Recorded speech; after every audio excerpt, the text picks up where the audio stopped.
Life as a frontier sharpshooter was brutal, physically, mentally, and in every way that mattered. It wasn't just about pulling the trigger, it was about surviving a life that demanded everything and gave back almost nothing. The real question isn't whether it was tough, it's whether you could do it. The grueling apprenticeship growing up as a frontier sharpshooter wasn't a choice, it was often your destiny. From the moment you could steady a musket, the wilderness didn't politely suggest shooting practice. It mandated it by the harsh laws of survival. When homesteaders and trappers laid down rules, they weren't making friendly recommendations. They were ordering every able-bodied male between 7 and 60 to practice with their firearm every day. Skip practice, and you might not skip anything else, because a missed shot meant a missed meal, or worse. Imagine being 10 years old, handed a rifle nearly as long as you, and told to load and aim it, not once or twice, but hundreds of times until your small hands ached and calloused. The adults around you didn't care about your tears or complaints. Their logic was brutal, but simple. If you couldn't shoot, you were useless on the frontier. Again would be the constant command as your shoulders burned and fingers grew raw. Your first firearm might be a smaller fowling piece, but by 12 or 13, you'd be expected to handle the real thing. And that real thing required the strength that would impress even the burliest modern athlete. Training wasn't just about hitting targets, it was about building the freakish upper body strength and steady hand needed to repeatedly load and fire a heavy rifle while maintaining precision. While other children played, young sharpshooters spent hours lifting heavy objects, practicing the same movements thousands of times until their bodies physically changed. The evidence of this brutal childhood training still exists today in skeletal remains, showing bizarre bone deformities, oversized right arms, twisted spines, and bone spurs on fingers from years of constant strain. Examinations of frontier graves found sharpshooter remains, with right arm bones 50% thicker than their left, their bodies literally warped around their profession. By 16, successful trainees could fire up to 5 shots per minute with accuracy at 200 yards. Their fingers had permanent grooves worn into them, and calluses so thick a needle couldn't pierce them if they tried, which was probably for the best since frontier medicine consisted mainly of rub some whiskey on it and get back to scouting. The worst part? This childhood of pain was just the beginning. The rifle, friend and foe after years of brutal training. You'd think a sharpshooter would love their weapon. The reality was far more complicated. The frontier rifle was both a marvel of precision and a relentless source of physical torment. First, its sheer size, standing between 5 feet 6 inches and 6 feet, it often matched or exceeded the height of its wielder. Crafted from dense wood and heavy iron, it weighed anywhere from 8 to 15 pounds, but after miles of tracking, that was weight enough. The real brutality lay in its loading process. Recovered rifles reveal bores requiring tight-fitting projectiles, demanding substantial force to ram home. Imagine forcing a lead ball down a long barrel with a wooden rod, then repeating it dozens of times in an afternoon. There was no trick to making it easier, just raw muscle power. The toll was devastating. Sharpshooter skeletons show enlarged bones, compressed spines, and severe arthritis. Some developed such massive bone spurs on their firing hands that they must have lived in constant pain, yet they kept shooting. Maintenance was another battle. Flintlock mechanisms required constant attention, flints had to be sharpened, frisons scraped clean, and pan powder kept dry. Spare flints were carried in small pouches, a true frontier skill. The rifle itself, if stored improperly, would rust or warp, becoming useless. Even well-maintained rifles had short lifespans, sometimes failing after hours of intense use in harsh weather. Ammunition had to be carefully prepared to powder measure precisely, patches greased, and lead balls cast to the perfect size. A skilled sharpshooter could fire 3 to 5 shots per minute, adjusting instinctively for distance and wind. Shooting wasn't just a skill, it was a way of life. Daily practice was mandatory, and entire homesteads were jeopardized for a single day of idleness. Some sharpshooters called their rifles their silent partners, both loved and resented. One caught drinking excessively defended himself by saying his rifle demanded everything from him. So at night, the whiskey was his alone. As demanding as this relationship was, the rifle was just the beginning of a sharpshooter's burden. The weight of survival packed light wasn't an option for frontier sharpshooters. When the trail called, they carried enough gear to make a modern soldier wince. Their burden wasn't just the emotional weight of impending danger, it was the very physical weight of survival tools strapped to their backs, hanging from their belts, and slung across their shoulders. The rifle itself was just the beginning. At 6 feet long and up to 15 pounds, It was a challenge to carry, but without ammunition, it was just an awkwardly shaped stick. And ammunition? Those weren't travel-sized. A standard frontiersman carried 30 to 50 lead balls, a powder horn, and a bullet mold, 5 to 10 pounds of pure ballistic inconvenience. These weren't neatly packed in stylish cartridge belts like in movies. Most sharpshooters carried them in leather pouches at their hip or in a horn slung across their chest, hoping no one tripped. Running out of ammo in the wilderness was a death sentence, so sharpshooters carried materials to make more: extra lead, a melting pot, and a bullet mold. Smart ones had emergency flints and a cleaning jag, because nothing adds to frontier stress like crafting projectiles under threat. The powder horn was another issue. Rain made black powder clump, so sharpshooters carried at least two backups, sealed in waxed animal bladders. Some tucked spares into pouches, others into their hats. A few supposedly stored them in less mentionable body crevices. When your life depends on dry powder, dignity is optional. Clothing? Sharpshooters got the short end of the stick. Most wore buckskin jackets weighing 5 to 10 pounds, like fighting inside a rough hide. The lucky ones had a heavy wool blanket, adding 5 more pounds. A sturdy hat might add another 1 to 2 pounds. Then came tools: a hunting knife, a small axe or tomahawk, because skinning is plan A, but chopping is plan B. Food, water, traps, fire starters, and spare moccasins piled on extra weight. In total, sharpshooters hauled 40 to 60 pounds of misery. No wonder they joked they were half bear, half man, and that a sharpshooter without aching joints was either dead or lying. When you've carried half your body weight across untamed wilderness, actually shooting the rifle is the easy part. But even the strongest backs needed to keep moving forward. The relentless trail frontier life wasn't about showing up for a scheduled rendezvous.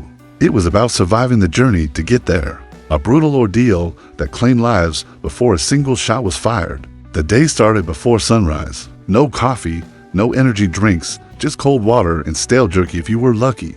Fires were often banned in hostile territory, meaning breakfast was as cold as your spirits. Then came the trek, 15 miles a day, sometimes 25, carrying 50 pounds of gear. That's a wilderness marathon daily in flimsy moccasins and unpredictable weather.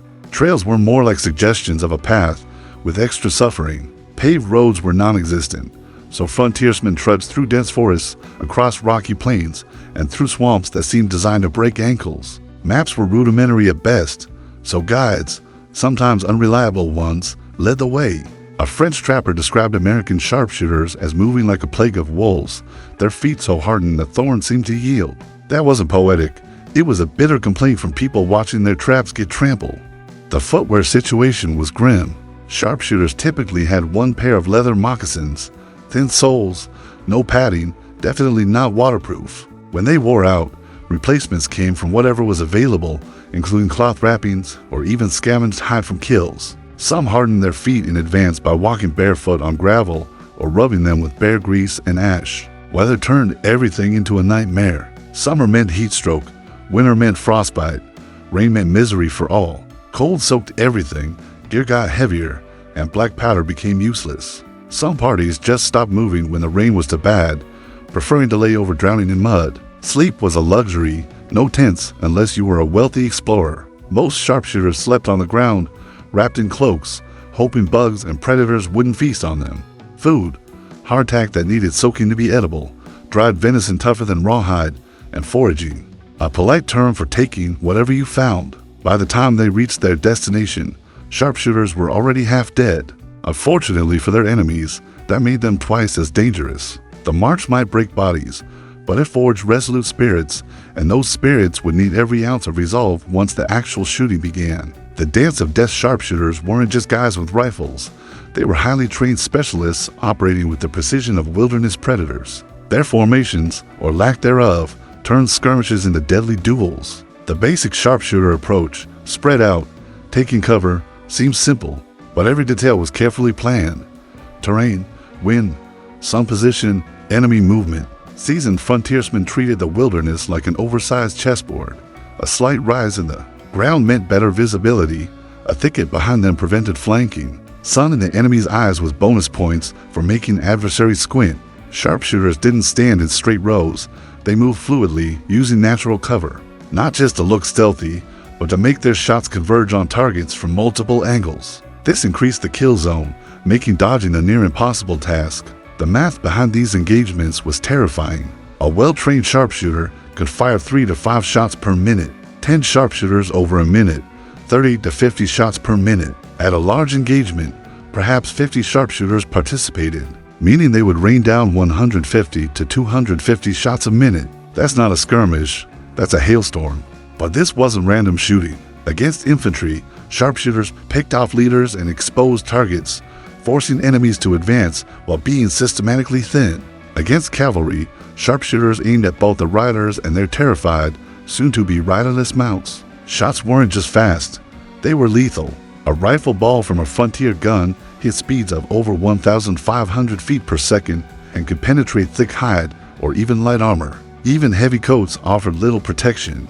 Communication was just as sophisticated. Voice commands were useless in the chaos of a firefight, so sharpshooters relied on hand signals, bird calls, and subtle movements. Frontier life was a brutal physics experiment. Crosswinds, adjust aim, rain, adjust powder, narrow paths, make the enemy stack up like a human sandwich. The result? Sharpshooters changed frontier warfare forever. And if you were on the receiving end, the only question was whether you die first or just wish you had. But even the most sophisticated tactics couldn't prevent the confrontation from eventually getting personal. When the rifle goes silent, when enemies close the distance and the last shot had been fired, science gave way to desperate survival. Unlike modern soldiers who might call for extraction or reinforcement, frontier sharpshooters faced a simple, terrifying truth. They had to fight hand-to-hand against enemies who were often better equipped, better armed, and absolutely furious about watching their comrades fall to rifle fire. This transition happened in several ways, none of them pleasant. Sometimes enemies simply outlasted the ammunition supply. A typical sharpshooter carried 30 to 50 rounds, which could be depleted within 10 minutes of intense combat. Frontier supply chains couldn't exactly airlift ammunition. Once you fired your last ball, you were officially in the close combat business. Other times, charging foes or a sudden ambush broke through protective lines, forcing sharpshooters into immediate melee. In these moments, sharpshooters reached for their secondary weapons, tools that revealed just how desperate they were. The standard backup was a hunting knife, useful for skinning and camp tasks, but tragically inadequate against a charging warrior with a tomahawk. Some wielded hatchets or small axes repurposed from wood cutting, which could hook shields or penetrate skulls at weak points. The most desperate sharpshooters weaponized their rifles. A 6-foot heavy rifle made a passable club, and some even modified them with bayonet lugs. Frontier art shows sharpshooters trying to trip enemies with rifles or block knife strikes, rarely successfully. The mismatch was brutal. Warriors trained in close combat from childhood, wearing animal hides and wielding weapons crafted for killing. Against them stood the sharpshooter, typically wearing buckskin, wielding a converted tool, and trained only in marksmanship. One frontiersman described this as a badger battling a grizzly, albeit a badger who earlier picked off the grizzly's cubs. Not all sharpshooters died. Some escaped, others survived with injuries, and a few even captured enemy weapons. But once a sharpshooter ran out of ammo, survival often became a matter of sheer luck. This transition from ranged warfare to desperate close combat represents one of history's starkest battlefield role reversals. In minutes, elite distance killers became underdogs fighting for bare survival, the scars that remained for those who somehow survived this ordeal. Yet another challenge awaited, one that no weapon could defeat. Frontier medicine combined genuine knowledge with treatments so bizarre and dangerous. They often finished what enemy weapons started. For sharpshooters who survived combat, the real fight was just beginning. Gunshot wounds were ironically common among sharpshooters themselves. Accidental discharges and ricochets were frequent in the chaos of a skirmish. These punctures caused extensive internal damage, and frontier surgeons called balls that passed clean through fortunate wounds, since they could at least be cleaned from both sides. Extraction was a nightmare. Specialized tools like bullet forceps gripped embedded lead, while success rates hovered around 50%. The other 50% got an early retirement plan, just not the kind they wanted. Melee wounds presented different problems. Clean knife cuts sometimes healed, but ragged slashes and crushed limbs often led to gangrene. Amputation was the only option, but survival rates were grim. The first treatment for most wounds was whiskey, not for drinking, but for pouring directly into injuries. It turns out frontier doctors and modern bartenders agreed on at least one thing: alcohol fixes everything. Wound closure was a horror show. Surgeons stitched wounds with animal sinew and rough thread, often without sterilization. Cauterization with hot iron stopped bleeding, but created infected burn tissue. Recovery locations were worse. Field camps packed wounded frontiersmen onto dirt floors, blood and pus pooling together. Cross-contamination wasn't just a risk, it was practically encouraged. Frontier infection theory was questionable at best. Healers blamed festering wounds on bad humors and treated them with tobacco poultices and spider webs. Pain management was mostly alcohol or laudanum if available. Otherwise, patients got a leather strap to bite and a doctor with selective hearing. Many sharpshooters never returned to the trail. Hand and arm injuries made loading and firing a rifle impossible, leaving them disabled with few economic options. Some veterans self-mutilated to avoid recall, severing fingers to make themselves unfit for duty.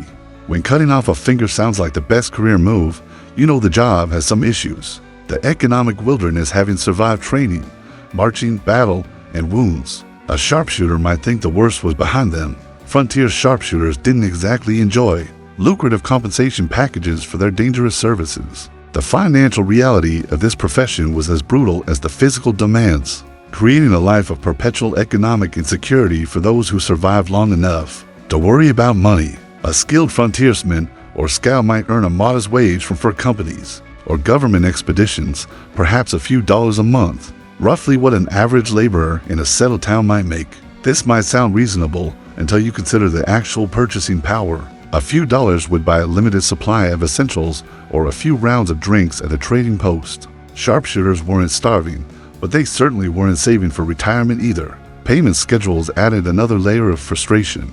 Wages were supposed to be distributed at the end of a successful expedition or season, but frontier payroll systems were notoriously unreliable. Companies often ran out of funds or reneged on agreements. Sharpshooters sometimes went months without payment, expected to continue scouting and protecting while essentially working for promises from their employers. This payment uncertainty led directly to one of the most controversial aspects of sharpshooter economics, trapping and trading. Unpaid or underpaid sharpshooters naturally turned to hunting, trapping, and trading pelts to supplement their incomes, while officially discouraged outside specific circumstances. This was tacitly accepted as a necessary evil to keep men in the wilderness. The value of good furs could exceed a sharpshooter's annual wages. A well-trapped beaver pelt might be worth a few dollars, a significant windfall. Frontier records describe fierce competition among sharpshooters to claim valuable pelts before their comrades could. Between campaigns or trapping seasons, the financial picture grew even bleaker. Professional sharpshooters were expected to maintain their skills and equipment while receiving no pay during non-active periods. Many took up seasonal agricultural work or practiced trades like carpentry or blacksmithing during these gaps. Others guided small parties for meager fees. Injury compensation barely existed. A sharpshooter who lost a shooting hand might receive a one-time payment of a few dollars, hardly enough to support them through a lifetime of disability. Some wealthy landowners provided small land grants to their most loyal or effective scouts, but these were exceptions rather than standard practice. Medical expenses came directly from the sharpshooter's own pocket, often depleting any savings accumulated during active service. Retirement planning consisted primarily of don't get old. Almost no mention of pension systems for common frontiersmen like sharpshooters. The expected retirement path was to save enough to purchase a small plot of land or set up a modest business. Given the pay scales involved, this remained an unattainable dream for most. The financial reality becomes clear in frontier census records, which reveal that former military scouts or sharpshooters typically fell into the lowest economic brackets in their communities. Many ended up as day laborers, taking whatever work their aging and damaged bodies could manage. Some leveraged their skills by becoming hunting guides for the next generation, but these positions were few and poorly compensated. The final financial insult often came after death. Many veteran sharpshooters ended up in unmarked graves, having exhausted whatever resources they had accumulated during their final illnesses. The same hands that had opened up the wilderness couldn't afford proper burials for themselves. The outsider's life beyond the financial hardships. Sharpshooters faced another challenge that cut just as deep. Frontier society operated on a rigid hierarchy where family connections largely determined worth. Within this system, sharpshooters occupied a peculiar middle ground, too valuable to ignore, too wild to truly respect. Their social position fluctuated with the needs of the moment, creating a class of men who never quite belonged anywhere. During peacetime, Sharpshooters melted back into the fringes of society from which they came. Former military scouts became trappers, prospectors, and hermits. One day they were raining death on the enemy. The next, they were trading pelts to a merchant who had never left his town. Their military service carried little social currency in civilian life, no special recognition, no guaranteed wealth. The established communities viewed sharpshooters with a mix of disdain and grudging appreciation. Frontier literature, often written by and for those in settled areas, frequently depicts them as crude and unrefined. Yet, these same texts acknowledge their battlefield effectiveness. One Eastern gentleman famously complained that marksmanship was an unfair art that allowed the low-born to pick off their betters from afar, perhaps the highest backhanded compliment ever paid to the profession. Common folk had their own contradictory views. Returning sharpshooters often faced suspicion. These were men who had witnessed atrocities, participated in skirmishes, and survived brutal encounters. Some communities even enacted ordinances against undesirables, suggesting their wilderness behaviors didn't always fade once they were near civilization. Religious perspectives added another layer of complexity. Official doctrine often condemned the violence inherent in frontier life, even when it was necessary for survival. This left many sharpshooters in a moral bind, celebrated by settlers, sometimes condemned by their preachers. Some tried to buy spiritual forgiveness with large church donations. Others simply hoped their accuracy on the hunt might impress their creator. Women's perspectives were equally complicated.